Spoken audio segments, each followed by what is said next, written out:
Сега, знаете какво е майстор на думите, щом сте тук, сте чели, знаете за какво става въпрос. Тази вечер имаме състезание за презентации. Изтеглихме жреби преди малко в каква поредност ще излязат нашите презентатори. За първия презентатор тази вечер искам да ви разкажа малко, преди да го поканя на сцената. Той се занимава с мрежов маркетинг вече повече от 10 години. Твърди, че всеки един от нас може да бъде успешен. Затова за мен е удоволствие да поканя на сцената при мен Румен Иванов с неговата презентация "Ти си роден за да успееш". Къде започнем? Също така, би искал да се отнасят към него с любов, нали така? Това е много важно, ние да раздаваме любовта си всеки ден и да го правим в абсолютно всички тия форми. Така, по-енергично, да, не се оглеждайте. В живота няма значение кой побутвате. Това не е задължително условие да знаете кой бутва. Така, значи, както се убедихте, всеки е бил побутван малко или много в живота. Никой не е застрахован. И хората в ложите също така бяха побутнати. Взето всички сме изпитвали. Трябва ви една тенджера с вода, която е сладка вода. Трябва ви една жала, която по някакъв начин се покаже в тази тенджера. Един котлон. Добре, това не е рецепта за супа, но по принцип така се установява синдрома на средната жала. Ставате котлона на 3. Така в средно положение температурата се качва достатъчно бавно и жалата си е вътре. И тя като много така добро същество, което се приспособява лесно с студената си кръв, на всеки градус нагоре общо взето бързо свиква и даже се чувства още по-комфортно, докато по това време, така да се каже, бучетата и станат готови за консумиране. Въпросът е, че тази жаба така и така никога не разбира, че някой остава котлона на 3. Тя се чувства комфортно и в крайна сметка някой е облагодетелствал от нейните бучета, но като цяло тя така и не се усеща. Умения и личност. Аз обаче спокойно бих задраскал всичко това. Защо? Нека да вземем знанията. Питайте се от собствен опит. Кажете, познавате ли хора, които в определена област имат много повече знания от вас? Със сигурност. Ако обаче ги вземете да вършат вашата работа, това, което вие правите, това гаранция ли ще имат успех?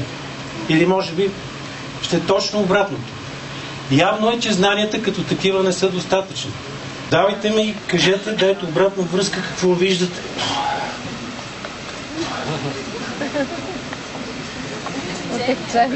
Да, утешение до сега.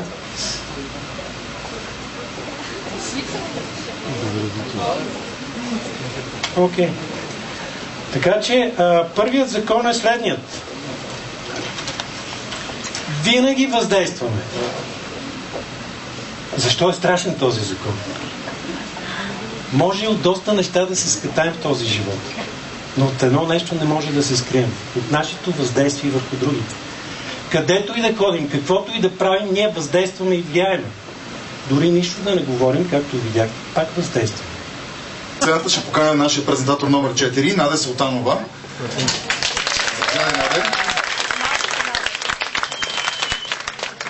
Как се чувстваш? Много добре. Чудесно. Поздравявам те с добре дошла отново при нас. Надето ще ни разказва за Пенчо.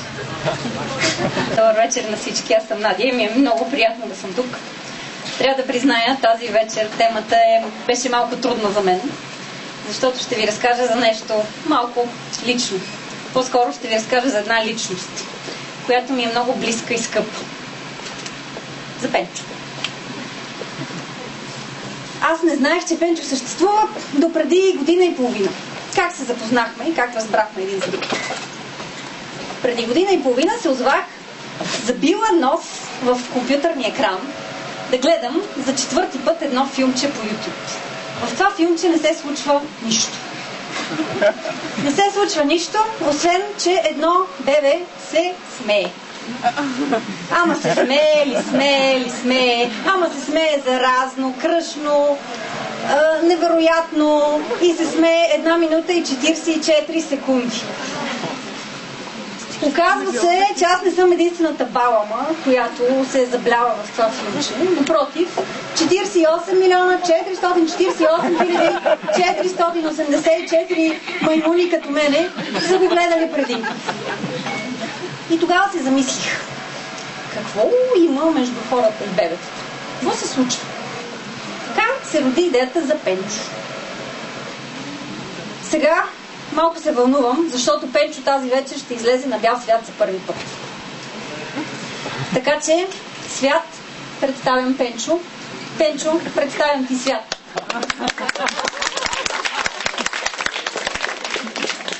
Пенчо е на 10 месеца.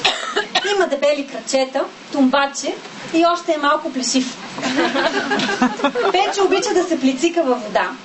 Обича да се припича на слънце. Мисля, че обича да е на сцена. И също така, като всяко бебе, има страхове. Успешен ли е в живота? Реализиран ли е професионално? Когато отиде на събиране на класа, да не би всеки зад гърба му тайничко да му се присмива.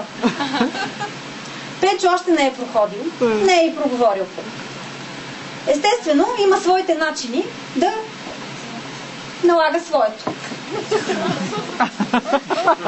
Малко е грамогласен. Като цяло Пенчо е добро дете. За разлика от всички останали бебета, Пенчо никога няма да порасне. Той винаги ще остане на 10 месеца. За разлика от всички останали бебета, Пенчо всеки ден ходи на работа. Това е работното място на Пенчо. Екрани, бутони, сложни системи. Виждате, сигурно си мислите, боже, това бебе е гений. Нищо подобно. Пенчо е точно толкова глупав, колкото всяко 10-месечно бебе. Да, натиска бутони, играе си, забавлява се, абсолютно хаотично. Какво работи този мълчуган? Този мълчуган е мой шеф. От момента, в който се събудя сутрин, до момента, в който си легна, той взима 75% от моите решения. Трябва да призная, че когато не стане на неговата, е доста недоволен. Тръжка се. Понякога е доволен и тогава живота е розов. Много хубаво. Но искам също да призная, че Пенчо изобщо не е добър шеф. Доста често ме поставя в много критични ситуации. Например, като когато си караме колата заедно, не дай си Боже засечени някой, преди да се усетя, този е натиснал гъста, догонил е колата, обикновено BMW или Mercedes, свалил е прозореца и обяснява на баткото това за майка му. Говоря за майката на баткото. Това ви е ясно, че първо не е поведение, което води до нещо градивно. И второ, си е чисто и просто опасно.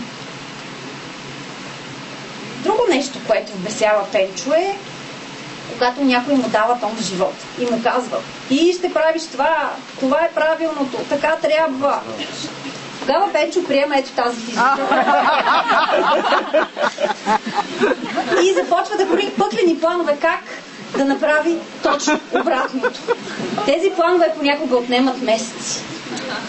Но никога не става така, както са посъветвали Пенчо. И това важи дори за добрите съвети. В повечето случаи обаче Пенчо е просто уплашен. Той е уплашен, има нужда някой да го глушне, да го погали, да му каже: миличък, всичко ще бъде наред. Много го плашат земетресения. Плашат го самолети. И като 85% от бебетата го плаши, че някой ден, когато е в една пълна зала, всички ще разберат той колко е малък, некадърен, неадекватен и някой ще се провикне: той, дръжте го, изведете го. Защо ви разказвам всичко това? Както се досещате, във всеки от нас има по един Пенчо. Има по едно бебе, 10-месечно, ирационално, ревящо, глупаво бебе. И в това няма нищо лошо. Природата работи така.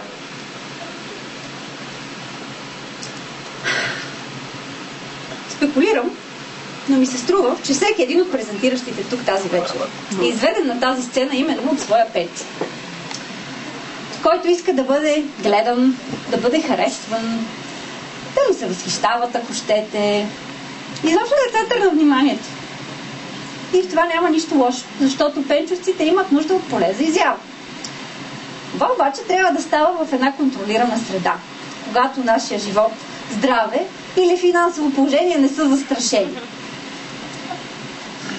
На мен обаче ми се струва, че ето на тези пребошливи индивиди сме дали ключовете от колите си.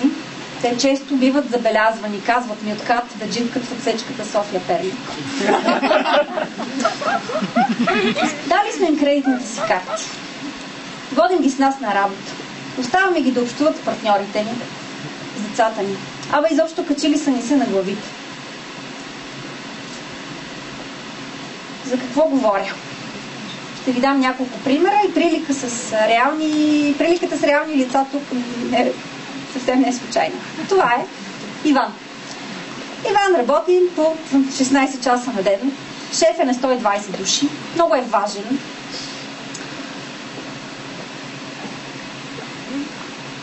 Цял живот се стремил към пари, слава, власт. Сега има всичко това.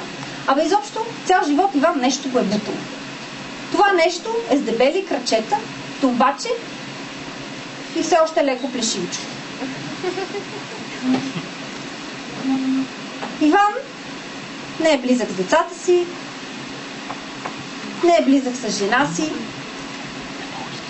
Благодарение на своя лайфстайл е увеличил шанса си от сърдечно заболяване 3 пъти. И защо е изпуснал всичко хубаво от живота. Иванка е успешна и хубава жена, но тя се чувства несигурна. Затова миналия месец Иванка е дала 90% от заплатата си, за да си купи ето тази чанта. Ако трябва да дам един още по-класически пример, ще ви разкажа за съседа. За моя съсед, за вашия съсед, за съседа на всички. Този, който е затънал в заеми, живее с майка си, обаче си е купил кола, която не може да си позволи и гордо си паркира пред блока. Между другото има на Плачковица 17 един такъв. Чест на един известен български филм съм го кръстила Селянина с Волвото.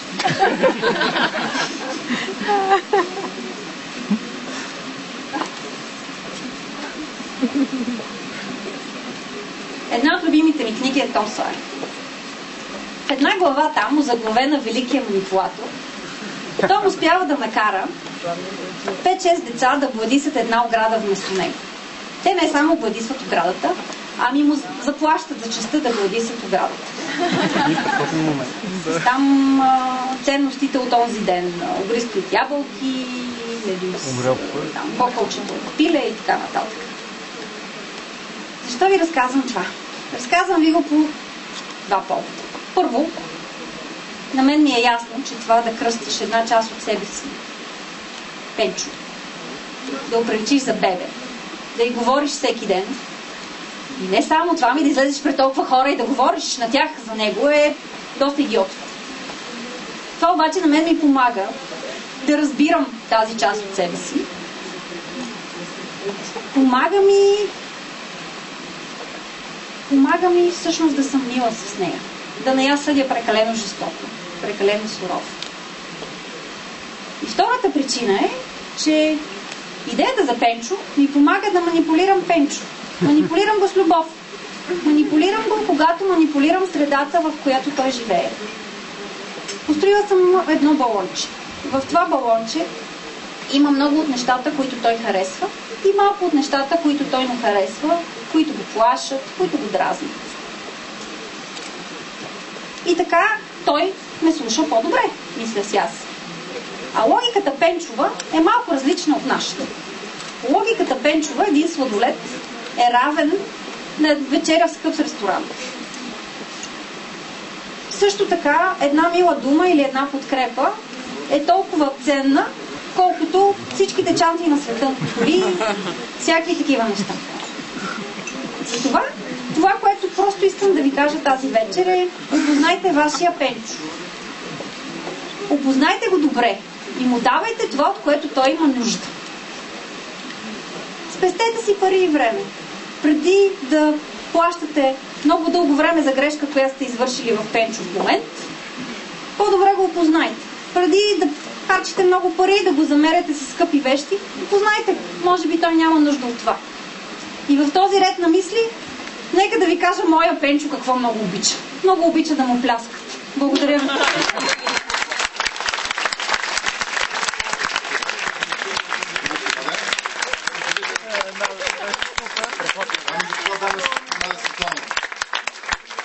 Сега искам да ви помоля всички да гласувате за нашата дама тази вечер. На презентатор номер 4 за Пенчо. Пак по 3 критерия: завладяваща история, добра подготовка и общо впечатление. Шампион от миналия път, доктор Георги Бардаров. Моля, заповядайте на сцената.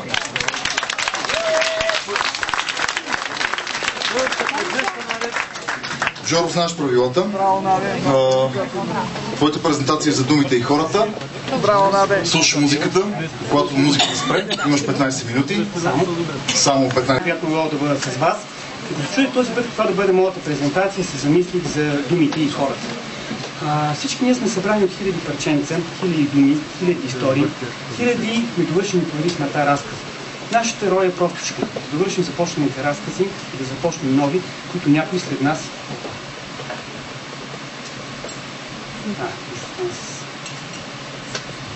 Извинявам се, но... Откарала.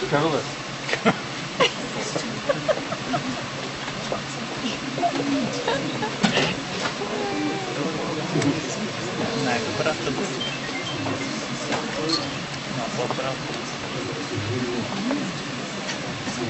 Извинявам се. Засечка. Както не е. Да се замислих за думите и хората. Замислих се за това дали думите имат значение извън хората, които ги създават. И какво се случва с думите, когато някой си отиде. Когато мисля за думите, винаги ще се сещам за Павелчо. В края на 90-те години работих две от най-странните и несъвместими работи в моя живот. Всъщност дълго време нямах работа. Един ден извън една близка приятелка и каза: Жорка, намерил съм ти много хубава работа, ама е срам да ти кажа каква е. Викам: Кейси, глупости, няма срамна работа, аз нямам пари, мога да си казвам каква е. Сценарист на еротични телефонки. Година и половина работих в тази работа, написах над 400 сценария и се забавлявах страшно много. Месец след като ми се обади, тя ми жена друг приятел и каза: Жорка, намерил съм ти много хубава работа само за тебе, веднъж седнеш до 5 трябва да работиш. Викам: Кази Румен, супер, ръководител на географска ателие в детска градина. В година и половина работех тези две работи. Година и половина си изкарвах парите с думите. Жонглирах постоянно с тях. В нощно време влизах в ролята на еротичен разказач и пишех еротични разкази. Използвах думите в един контекст. Сутринта се събуждах, къпех се отида в детската градина и използвах думите в друг контекст. Но в крайна сметка жонглирах постоянно с думите. Именно там се срещнах с Павелчо, моето любимо клапенце. Беше много будничко, много умничко. Един ден отивам, презентацията ми беше за пътешественици и мореплаватели. Влизам, казвам темата, той се усмихна и каза: Бате Жорко, аз знам за един чуден пътешественик, тати ми е казал: моля те се много, моля те се, разкажи ми за него. Викам: казвай, Павловче, за това абсолютно сигурен, че като географ не мога да не знам нещо в географията. И той погледна и каза: Микухо Макай. Разбира се, аз като географ много добре познавах Николай Василевич Микухо Макай, но знаех само 3 неща: че е руснак, географ, че изследва Нова Гвинея, нищо друго. Казвам: Павловче, хайде следващия път да ти разкажа, защото са просто други неща. Той каза: добре. Мина една седмица, дойде следващия петък, аз разбира се бях напълно забравил за Микухо Макай. Ние големите, за съжаление, зависими с нашите проблеми, ангажименти и така нататък, забравяме важните неща. Те малките никога не забравят важните неща. Още щом влезнах, той се затича към мен при гръда и ми каза: Бате Жорка, Микухо Макай. Казах: Павловче, хайде да е следващия път, защото искам още малко да прочитам. Вика: добре. На следващия път отидох в Трикован като студент пред най-важния си, знаех всичко за Микухо Макай. Къде е роден, какво е работил, какво е изследвал, за кой служено, какви деца е имал, какво е оставал след себе си, какво е съкръстение на него има. Абсолютно всичко. Сядам и почвам да разказвам. И разказвам всичко, както написано по учение. И гледам Палачо как със всяка една изминала дума помръква и помръква и помръква. За него Микухо Маклай е било нещо мистично, магично, вълшебно. Аз му разказвам една учебникарска история, половината думи той дори не ги знаеш какво означава. Свърших, настъпи неловко мълчание и Палачо отрони. Бате Жорко, това ли беше? Трябваше ми една секунда да се замисля за думите и тяхното значение. Обърнах се и казах, Палачо, част от историята. Всъщност, преди да стигне остров Нова Гвинея, той попада във водовъртеж. По водовъртеж после се върти надолу и миг преди да се удари, миг преди да потъне на мида една мида, но не обикновена мида, а перна на мида, но не обикновена перна на мида с компас. Почва с нея да плува между китовете, между акулите, накрая достига до един остров, който няма на нито една географска карта. Там се разболява от трес, когато намират местни хора, завиват в едни огромни ръста от мандрагора, оздравява, но пирати нападат острова, той спасява острова, една принцеса се влюбва в него, женят се, почват да пътешестват по света и може би още пътешестват някъде. В този момент се обръщам, Палачо ми гледа сега и ще казва, ето това е Микухо Маклай.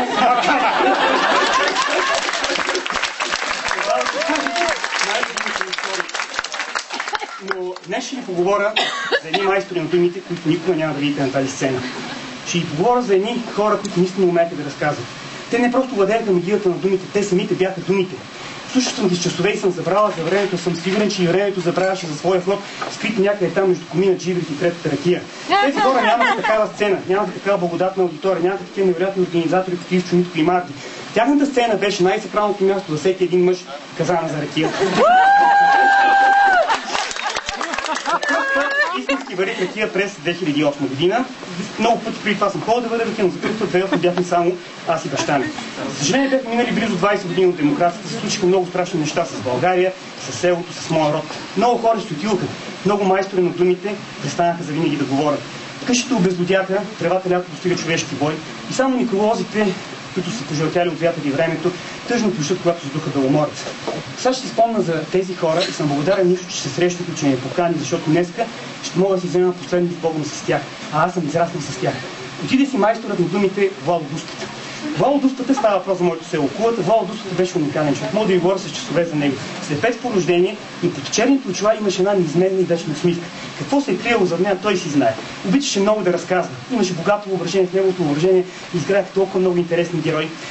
Получаваше социална пенсия, не работеше, свиреше много добре на акордеон. И когато някой вареше ракия, се качеше с него на тумбата на селото. И няма да забравя никога ние, топли, ноябрийски нощи в Кулата, когато заедно с мрака на селото се спускаше неговата мелодия от акордеона. Като една топла пелена, като една топла марина хващаше къщите, хората, животните, растенията и някой от някъде се провикаше с любов и казваш: я, Владо Дуспата пак вари ракия. Отиде си майсторът на думите Мишката Релсата. Уникален човек, може да ви говоря часове за него. Той толкова обичаше да разказва и много си измисляше. И всички знаехме, че си измисли и пак го слушахме в захлас. Един път трябваше да вари ракия 12 часа, тъй имаше много материал и организира първото състезание по надлъгване в Кулата горе на Казана. Събра се взетите от целия регион и правилника беше само един единствен. Всеки да разкаже измислена история, но ще спечели този, чиято история звучи най-истинска. Но самият той имаше най-истинска история, която е повече от всички измислици. Съвсем млад бяга от Кулата, тъй като има мат на ЦСКА, той е голям фен на ЦСКА, идва в София. За първ път в големия град, странен и чуден, вижда трамвай. Неясно защо, той знае, че трамвай се движи с ток, неясно защо решава, че токът тече по релсите и започва да си играе, като прескача релсите на трамвая. То оттам му е прякора. И го бута трамвай, което е много смешно и весело.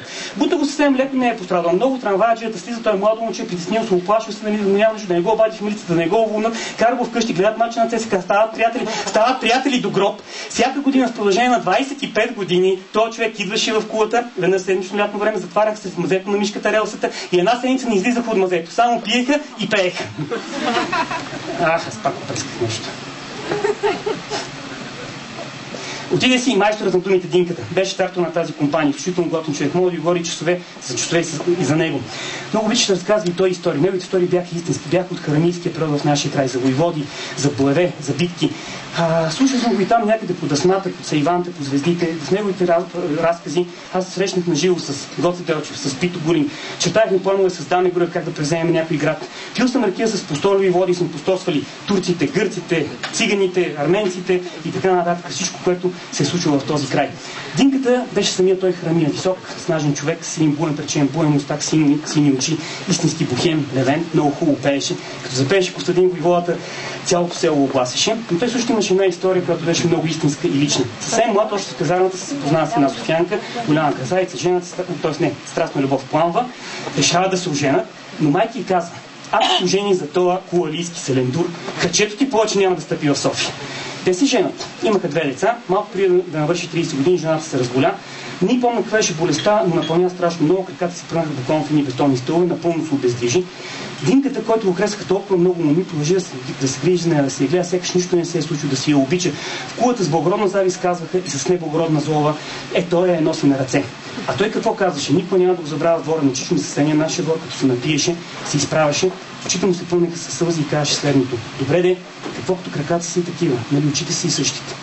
97 година на Коледа се напи и се заби в граничната бариера и почина на място, сякаш да покаже безумието на всички тези гранични бариери.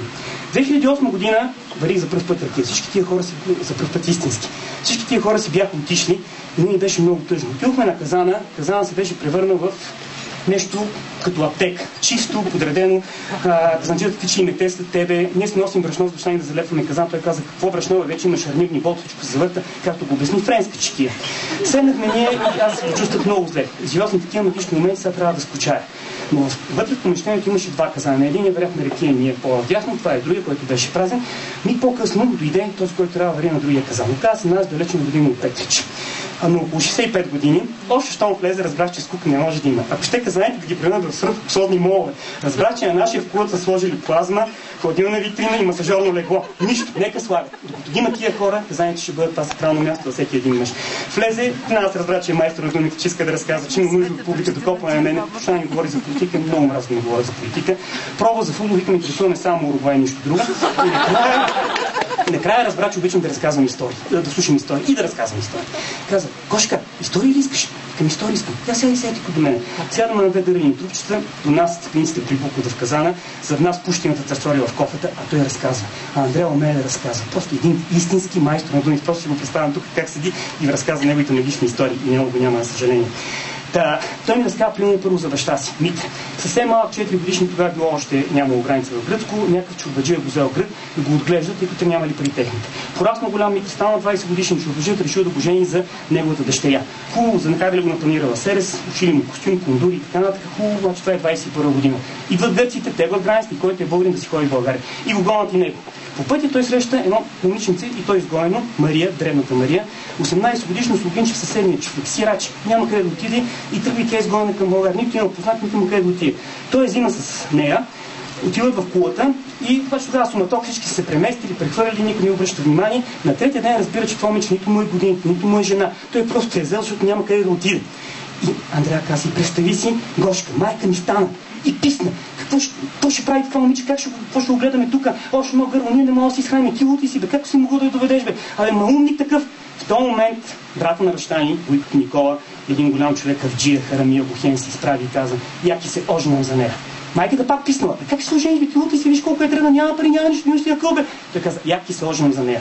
И той се оженва за нея, имаха щастлив брак. Обаче, Гошка, ако знаеш Никола как си отиде, тази история да знаеш, нищо друго не ти трябва. Викам: бе, аз знам, да кажем ми, бе, Андрея.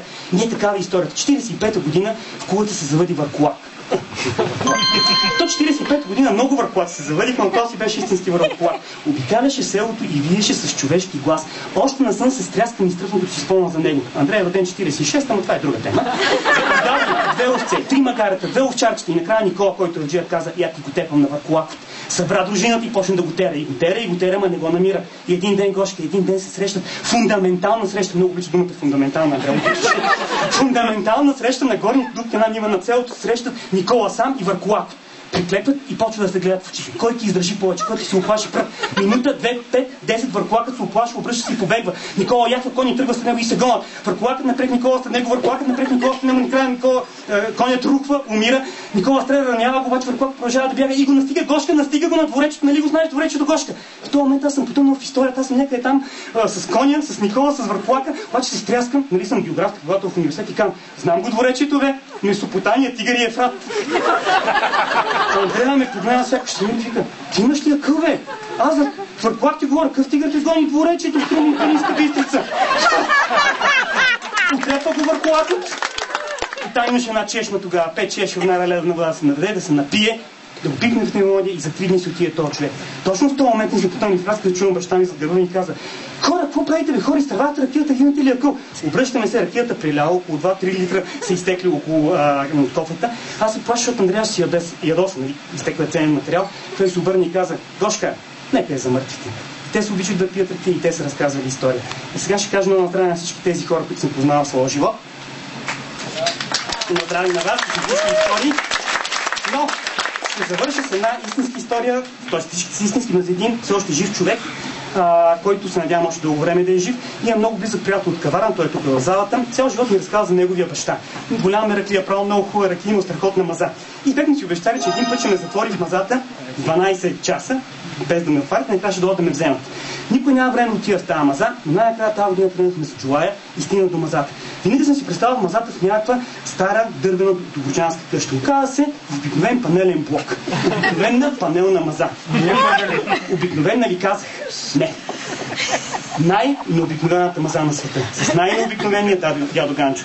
Прекарах 3 часа в тази маза. Пих ракия съм грешил от 84-та, черешово от 68-та, с захар от 82-та, стремнови конки от 86-та. Дядо Ганчо разказваше и разказваше и разказваше. За 3 часа и разказа целия си живот. Истински майстор на думите. Дидия просто си го представя тук, как седи и разказва. Наистина майстор на думите. Как тръгнал от философията, като съм млад. Как дошъл в Каварна, стои наистина платформа. Как някаква жена, която живяла до неговото общежитие, била безмъж, някой трябва да ви оправи покрива. Викнал го да ви оправи покрива. Той е дошъл, оправил покрива, навлиза видяла на секцията една снимка на момиче и го питал: кое е това момиче? Тя казва: дъщеря ми. Нямаше служена за нея. Също това момиче от снимката седеше до него, баба Нушка, 65 години сега ни го гледаше с любов. После се качихме. Още!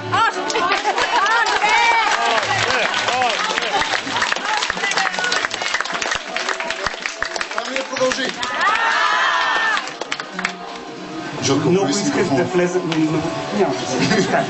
Много исках да влеза в 15 минути, това път с 16 малко, защото ще оценяваш моето напъване. Качихме се после горе, където бяха останалите гости, извадихме една песнопойка, изпяхме всички песни от песнопойката, на тръгване за Джулая. Разбира се, пред колата той ме прегърна и каза: ей, цял живот така съм съжалявал, че съм нямал брат. Днес открих своя духовен брат. Дядо Ганчо е на 81 години, ето е мен.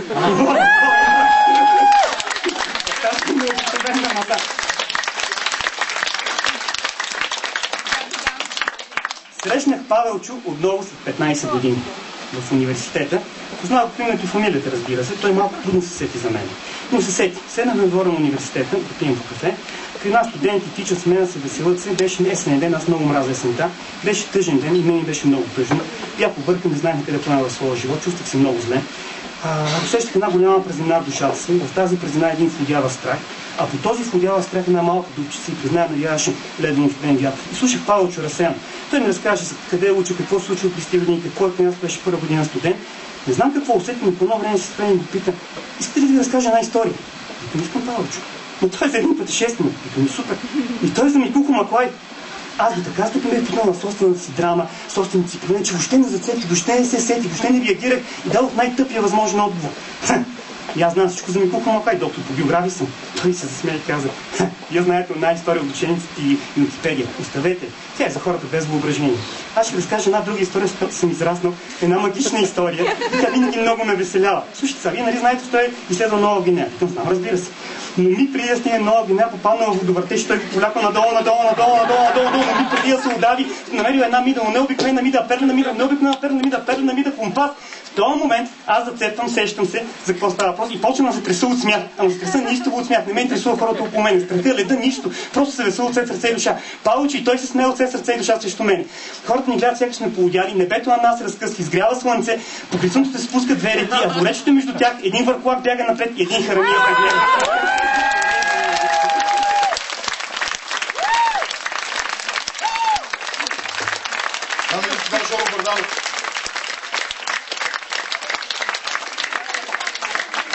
Сега искам всички да ви помоля да вземете химикалките, които споделяте с другарчетата си.